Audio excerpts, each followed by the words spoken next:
Dave, please, we have to do something about it. I can't miss this occasion. This is a once-in-a-lifetime thing. You know she's been my best friend since my childhood years.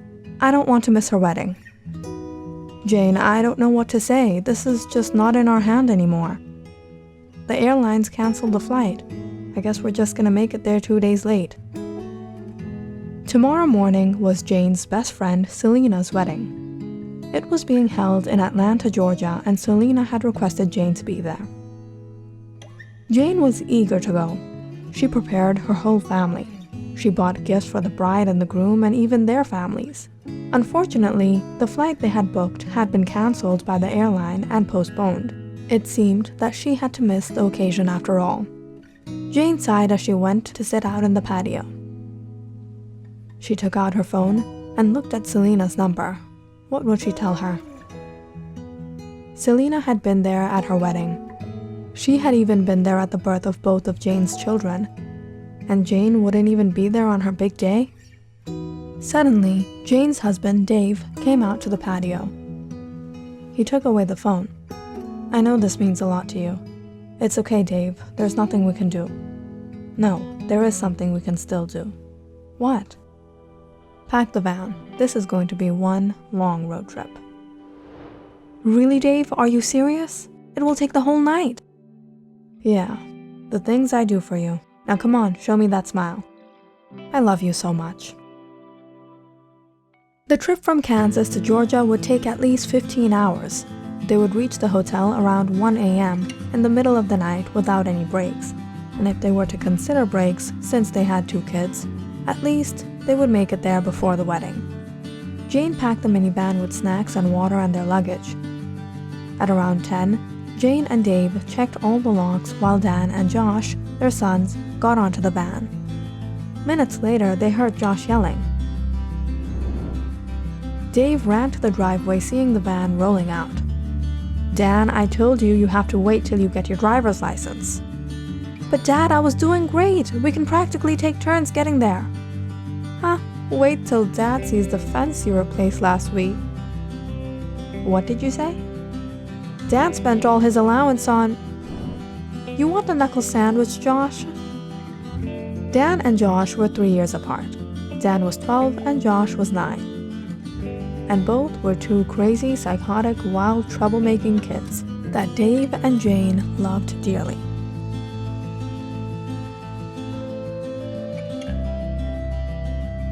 The first hour of the road trip went by in explaining why one of the headlights of the van was damaged. The second hour went by in car karaoke, and by the third hour, both kids were constantly asking, "Are we there yet? Are we there yet? Are we there yet? Are we there yet?" It's gonna take the whole night, boys, so strap on those seatbelts and get used to the bumpy road. Luckily, Jane and the boys dozed off to a nap. When they woke up, it was nearly sunset. Where are we now, Dave? Somewhere in Mississippi. We just now drove through the Holly National Forest a while back.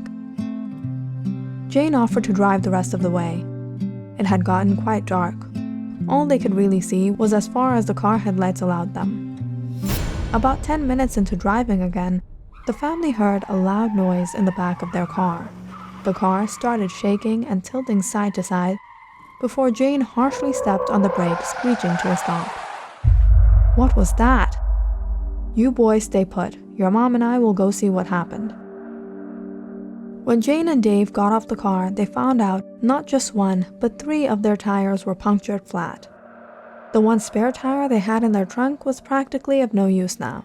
They were surrounded by trees, shrubs, and bushes on both sides for miles. I definitely can't patch this one up. What did you drive over, Jane? The antlers of a deer? No way, there was nothing in the way. Just then, both Dan and Josh poked their heads out. What happened? Looks like we'll have to wait here for a while. Take in some fresh air and stretch out. I'll try to get a tow truck here. I don't even know where we are. Dan and Josh hopped off and started walking down the road looking around for signs. That's when Jane cried out, "No! It's like whatever could have gone wrong today is going wrong. Talk about bad luck, there's no network." Well, it's not actually bad luck. It's kind of the usual not to have network in the middle of nowhere. Oh, woohoo, great news, Dave. Suddenly, the boys called out from afar. Hey Dad, I think there's a hotel or something up ahead. Let's go have dinner there, I'm starving. Really? Let's go then. We might be able to call for help there. After locking the car and taking their bare necessities, Jane and Dave joined their kids. Dan and Josh pointed beyond the trees to what looked like the roof of a fancy building. How are we supposed to get there? Josh walked off the road. Mom, I think there used to be a path here. Let's go, he said, pointing into the woods. We've gone through enough hassle tonight, Josh. We can't walk through the woods so late. Jane, the boys are right. If there's a path here, it's probably to the other side. And there's no guarantee how far we'll have to turn around to get there by this road.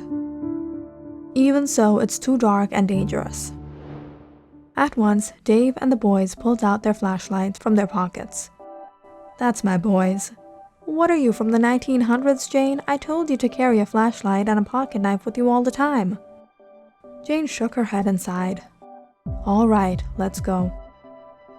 Within minutes of walking the path, Dave spotted a gate a distance ahead.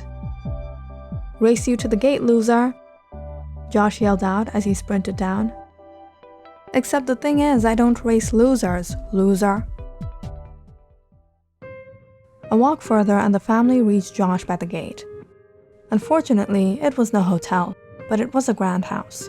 The gates were rusted red.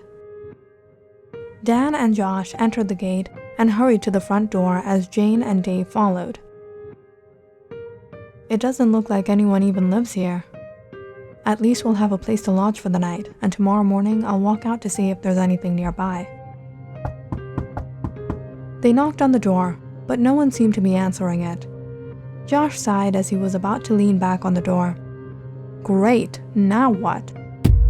At once, the door slid open and Josh fell to the floor. The door was open the whole time? The family stepped inside. Dave called out. Is anyone there? There was no reply. The boys started looking through the rooms. Someone definitely used to live here before. There was a lot of furniture, though all covered in dust now. Be careful, Dan and Josh, Jane said as she stepped into the hall. There were portraits hung up on the walls, but they were all faded out, nearly white. It was hard to make out what was once there. On the table to the corner was a vase of now dried-out, shriveled flowers. Dan and Josh went upstairs to a series of rooms down a hall leading to the window that viewed the backyard. The backyard was now overgrown and covered in dense woods. Josh, come here. Check out this room. Dan stepped inside what was probably the master bedroom as Josh followed him. They both flinched to the noise of rats scurrying inside. The room was in a horrible condition. The bed had been slept in. There was broken glass scattered on the floor by the bedside. Suddenly, the brothers both heard a low hissing noise. They searched the room with their lights. They were horrified to see a few large rats coming their way. Dan, I can't believe I'm telling you this. I'm scared. Dan looked at Josh, sticking to him. It's all right. It's only a few of them. We can scare them off. As Jane looked around the drawing room, Dave searched for the switches to the lights. He entered the kitchen. There was a horrible stench. All the food in the refrigerator had been spoiled, and the food that had been out looked like it had been half eaten by wild animals. Dave opened up a closet, and to his luck, it seemed to be the control room. He managed to figure the circuit board and tested each of the switches. On the right combination, the lights of the entire house turned on. Jane, where are you? Dave called out. Jane was looking through the fancy drawing room. She was amazed by the grand chandelier that suddenly lit up the entire room. I'm here, Dave! Jane and Dave hurried back to each other to the hall in front of the entrance. At once, the lights suddenly flickered off. What happened? Well, it's an old house. There must be issues with electricity. It was a surprise when it actually turned on. Jane and Dave turned their heads to the front door as it started to creak. Dave furrowed his brows and went to hold it open. Just when the door shut closed. Jane widened her eyes. "What's going on, Dave?" Dave tried to open the door, but to his surprise, the door wouldn't budge. Dan and Josh huddled back to back, not letting their eyes off the large rats. They were ready to shoo them off when the lights suddenly turned on. Josh screamed out, seeing there were not just a few, but many rats around them. Dan elbowed him. "Don't let them figure you're scared, you idiot. Be brave, they'll flee." But even Dan's anxiety got the best of him when the lights flickered off again.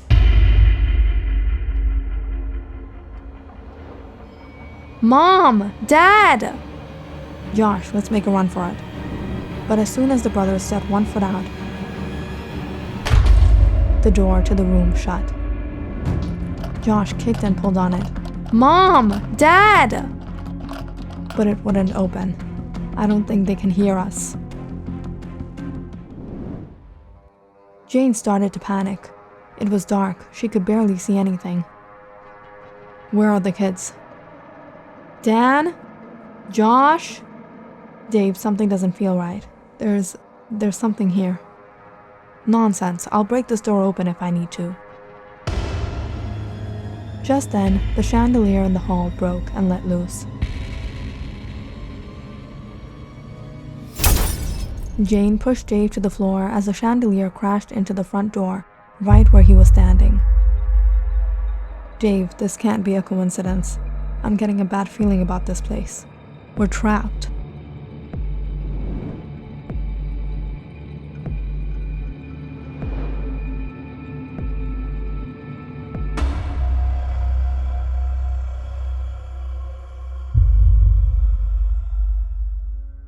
Click on the subscribe button and check out more awesome videos on our channel.